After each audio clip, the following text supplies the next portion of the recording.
நாட்டுக்கோழி குழம்பு.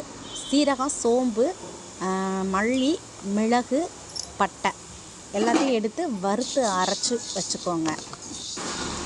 நெக்ஸ்ட்டு ஒரு கடாயில் தக்காளி, சின்ன வெங்காயம் போட்டு நல்லா வதக்கி அதையும் அரைச்சி வச்சுக்கோங்க.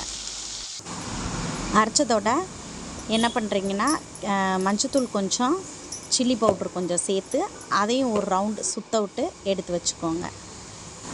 நெக்ஸ்ட்டு ஒரு பழுத்த தக்காளி பழம் ஒன்று கட் பண்ணி வச்சுக்கோங்க. சின்ன வெங்காயம் கொஞ்சம் கட் பண்ணி வச்சுக்கோங்க.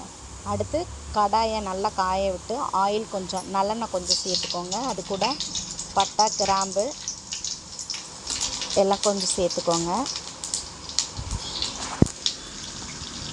நெக்ஸ்ட்டு சின்ன வெங்காயம் அதையும் சேர்த்து நல்லா வதக்கி விடுங்க. அதுக்கடுத்து இஞ்சி பூண்டு பேஸ்ட்டு கொஞ்சம் சேர்த்துக்கோங்க. அதையும் சேர்த்து நல்லா வதக்கி விடுங்க.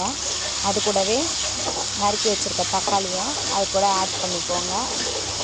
ஆட் பண்ணி நல்லா ஃப்ரை பண்ணுங்கள். தக்காளி நல்லா மசிஞ்சு வர அளவுக்கு நல்லா ஃப்ரை பண்ணி விட்டுக்கோங்க.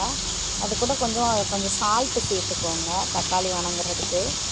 நெக்ஸ்ட்டு கருவேப்பிலை கொஞ்சம் சேர்த்துருங்க. அதுக்கப்புறமா என்ன பண்ணுறீங்கன்னா, அரைச்சி வச்சுருக்கேன் வெங்காயம், தக்காளி அரைச்சி வச்சோம் பார்த்தீங்களா, அந்த விழுது அது கூட சேர்த்துக்கோங்க.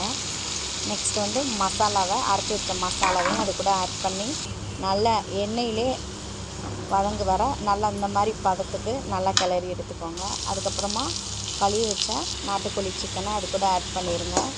சால்ட்டு தேவையான அளவு போட்டுக்கோங்க.